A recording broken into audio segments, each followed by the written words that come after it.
Hello everyone, today I'm gonna be doing some painting. I'm gonna be painting here in Photoshop. Wait, this is not Photoshop. I'm gonna be painting here in Microsoft Paint because why not? You know? Yeah, why am I doing this to myself? You might be wondering. Why am I using Microsoft Paint for painting? Well, my Adobe subscription hasn't run out. I just thought it was gonna be a fun challenge and I just wanted to give it a shot. Turns out it was in fact a very fun challenge. I had a lot of fun doing this. And I'm gonna just comment a little bit on my process. I'm gonna comment a little bit on the technique that I used. And I just want to quickly mention, I used to think that Paint was a very crappy program. I used to think like the brushes were bad, the resolution was awful. And it's not like Paint is inherently bad. It's not like it's inherently low quality or anything. But the thing is that you gotta actually increase the resolution. I didn't know this, so I just made the size of the canvas bigger and the whole thing started to look good all of a sudden. So this is why you don't see anything like being pixelated and awful. So that's why it kind of looks good. And if you notice, I used basically using a single brush for everything. This one brush that you see me using here, I'm using it for 100% of the painting process here. And this brush looks really nice. If you look at the brush, at like the trail, the oiliness of this brush, it has a bit of opacity as well, so it allows you to kind of mix and blend the colors together. Well, not really blend. For blending, I have to use the color picker tool, and I had to really mess around with everything that was available. And after doing this, I discovered a bunch of painting tricks here in Paint, so I might do some more painting in the future. So anyways, if you've been following my process for a bit, you might notice that I have been doing a lot of thumbnails. Thumbnails is just an exercise that I do whenever I'm doing like painting or doing studies, which is just basically make a very small painting, like a very small painting, to the point that it gets a little bit annoying to paint, to do anything. And then once I kind of sketch the thumbnail, I just make it bigger and I start to render the whole thing. But for this painting, I didn't do that. I just started painting right away because, you know, I kind of wanted to embrace the traditional painting. The same thing whenever I paint on Rebelle. I have been also using Rebelle 5 a lot. I feel like it's a very good looking program. It's really nice for emulating traditional paint. For all the people that have been asking me what program do you use, well, I'm using Rebelle 5, and now I'm using Microsoft Paint, in case you also want to ask me what program am I using now. So there's no secret to it, there's no like hidden tricks here. I'm just using the tools that I'm given and I'm trying my best to make stuff look good. You know, I tried to use a bunch of fun colors, you know, like an interesting color palette and stuff. And it was actually looking really good. I was kind of struggling a little bit at first with the proportions, you know, just kind of fixing it a lot because, you know, you don't really have a liquefying tool here. So I had to do it all manually. I had to fix the stuff manually, so I still feel like the proportions are a little bit off, but whatever. I'm just fine with it, with the whole thing, the way it came out. The way that I'm blending it, you know, in case you notice, okay, how do you get such smooth transitions here? I'm actually doing the exact same way that I do in Photoshop, that I do in Rebelle 5, which is using the eyedropper. I'm using the color picker tool a lot to kind of color pick the intermediate values kind of thing. You know, when you make a stroke with this brush, in the very end of the brush stroke, it has a bit of opacity. It kind of blends and it leaves a bit of an opaque color there. And so what I do is just color pick into that, and that allows me to have an intermediate value or color that I can mix. And, you know, I don't have to manually pick my own colors because I feel like that is a bit annoying since you don't have a color wheel here, so you have to pick it manually. I am picking it manually for the very beginning here. You just can't see it because the window is kind of separate here, but yeah. It was a bit, you know, it was actually very fun. It wasn't as excruciating as I thought it was going to be. I really had a lot of fun doing it. It doesn't look like it was made in Paint. Again, because of what I said of the resolution thing. I feel like the resolution, really cranking up the resolution just helps a lot. And I didn't know that, so, you know, the first few paintings that I did were with a very low resolution, so they look really crappy. But anyways, yeah, I wanted to use a fun color palette here. I thought it was looking really nice. I really like it.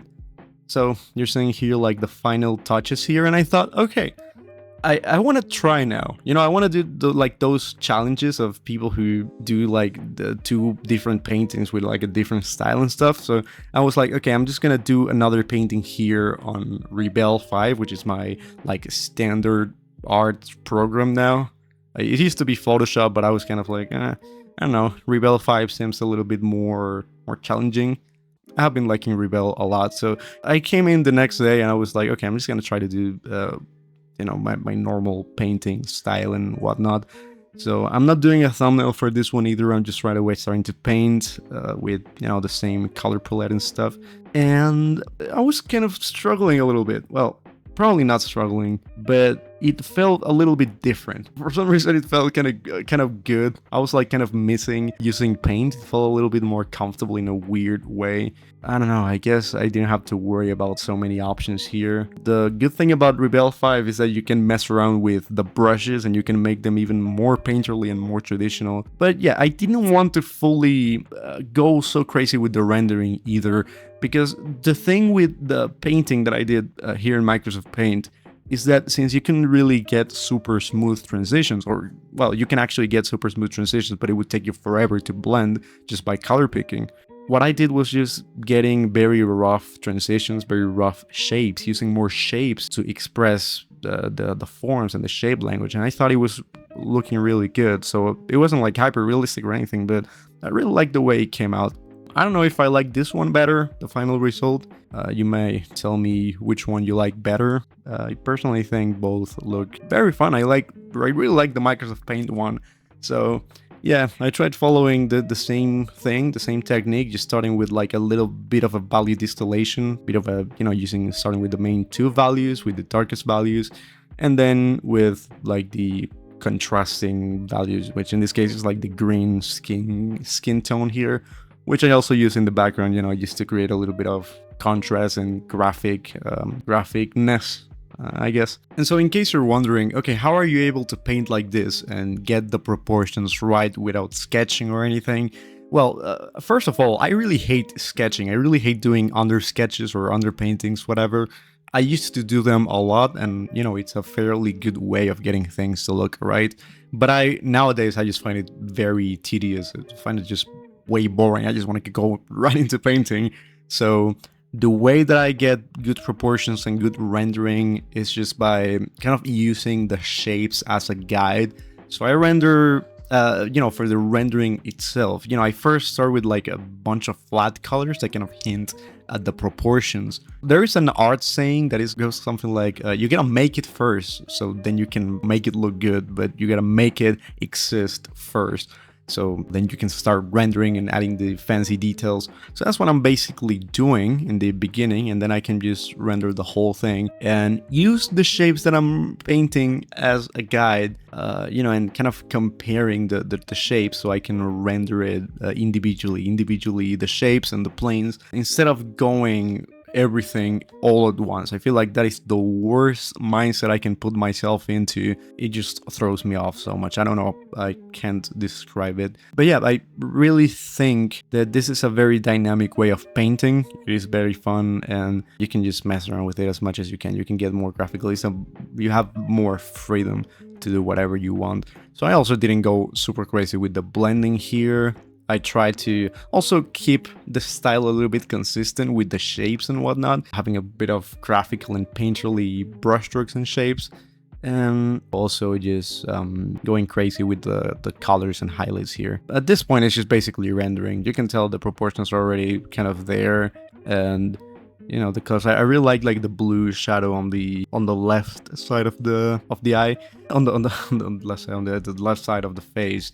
You know, I wanted to do this thing where I'm not really fully rendering both of the eyes, but I'm just rendering one eye, and the other eye is kind of a little bit more low-key. You know, because you're not really looking at both eyes at once. When you're looking at the eyes, you're not able to focus on both eyes at once, so it doesn't make too much sense to fully render both of the eyes, I guess. But yeah, here I'm trying to mess around with the background, trying to make it a little bit interesting. I guess this is just about it. we have finally reached the end, I guess. So here we have the Microsoft Paint portrait here, which it actually looks kind of good for some reason, you know, for it to be made in Paint. I'm not a Microsoft Paint artist. I know you can do a lot of good Microsoft Paint art. There are some artists who do some amazing art in Microsoft Paint. I'm not one of those. This is like my second painting in Microsoft Paint ever. But yeah, I think it's really good. I really enjoyed the program, and so here you can see also the Rebelle 5. You can tell which one you like the most. I'm gonna admit that I laced it out a little bit on the second one. I spent like half of the time that I spent on the Microsoft Paint one, but I also wanted to keep it a little bit more simple. I wanted to make it more painterly and keep the detail fairly minimum. Also guys, I also want to invite you to my Discord community, which you can find in my Patreon account. And inside the Discord, inside the community, you will find a course that I did so you can paint like this. I literally teach you to paint like this. And you also get to, you know, hang out with me and stuff because I'm also very active on the Discord server. So just a quick announcement for the people who want those bonus tutorials and bonus content from me. And in case you want my help to improve your art as well. So thank you so much for watching. That is the end of this video. And if I see that you guys really like this video, I might do like a painting challenge with with the touchpad in Paint or something. So let me know in the comments if you want to see that. Goodbye.